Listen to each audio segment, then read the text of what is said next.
Hello everyone, in this video you'll be learning how to do transfer learning using pre-trained model. Before you start, I assume that you already have some knowledge about convolutional neural network, Python, and Keras experience.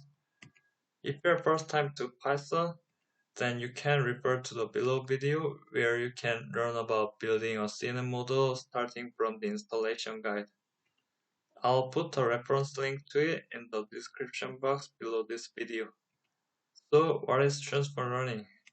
It is a method in which a small network can utilize features extracted from a pre-trained model to accomplish a different user objective. The initial approach to transfer learning meant to use features from pre-trained model, and in pre-trained model there are many CNN architectures such as BGG16, AlexNet, GoogleNet, and ResNet.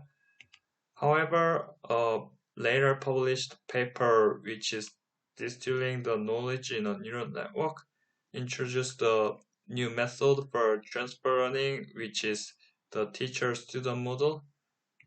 In the paper, it proposed a method in which the small network updates its parameters according to the soft predictions of the larger network. And if you want to study about recent application using teacher-student model, then you can refer to the paper called Enhanced Audio Tagging via Multi-to-Single Model Teacher-Student Mutual Learning, published in 2021 in AAAI. Putting them aside, let's focus on transfer learning using pre-trained model. And in this tutorial, I'll use VGG16, and it is an architecture pre-trained on ImageNet containing more than 14 million high-resolution images with 1,000 categories. So why do we use a pre-trained model? To extract features from a set of images using CNN, the images go through the layers, and what is output is the features of the images. And the obvious way to increase the performance of neural network models is to build them large and deep networks. However, they are limited to the generalization because of the expensive training time.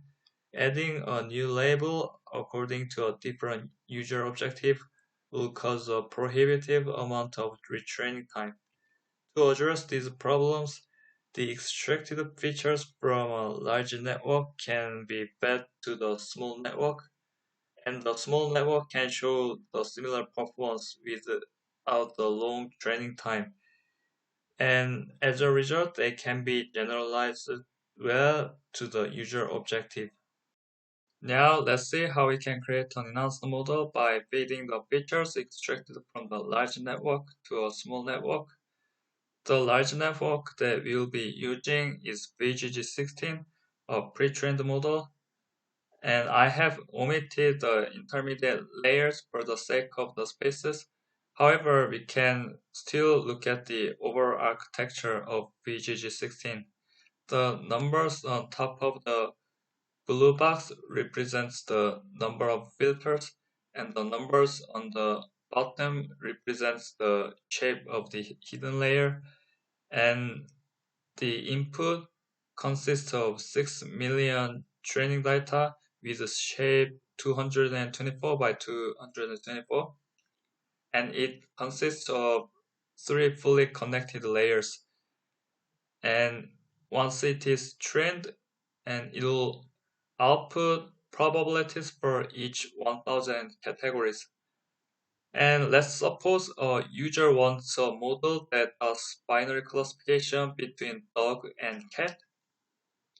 However, this large network is too cumbersome to be used for the specific user objective because the training data used in VGG16 contains data that are not related to the user objective, and also it outputs probabilities for class labels that are not related to the user objective.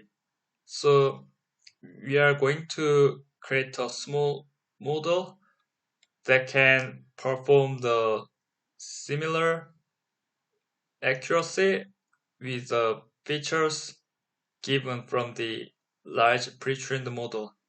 So the small network that you'll be creating consists of two hidden layers, each having 300 nodes, and two nodes with a dense layer with a sigmoid that will output two classification labels.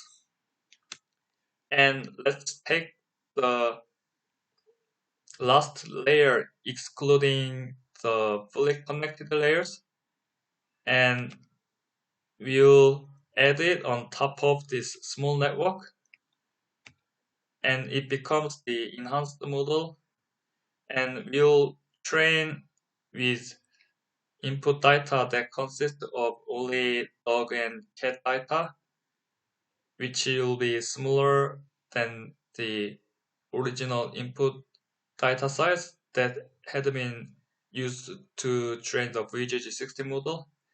And once we run this model, then it will predict labels for either dog or cat. And the VGG16 with the 16 weight layers, the similar performance can be achieved with our enhanced model with 3 weight layers. And the paper says the only preprocessing we do is subtracting the mean RGB value computed on the training set from each pixel. And to do this preprocessing, Keras provides an API called preprocess input from the library tensorflow.keras.applications.pgg16. And when you do preprocess input, then it will do the preprocessing mentioned in the paper, very deep convolutional networks for large scale image recognition. And the left image is the original image of the dog, and once I had preprocessed it, it becomes like the image on the right. So the full code is available in my GitHub link, and you can refer to the link in the description box below the video. And the code, I retrained the enhanced model only with one epoch with 20 cat images and 20 dog images for the training set. And the small network only with the two hidden layers were capable of achieving accuracy around 80% fed with the extracted features from the pre-trained model. So up to this point, I have covered about how to do transfer learning using pre-trained model. So I'll finish off here, and thanks for listening.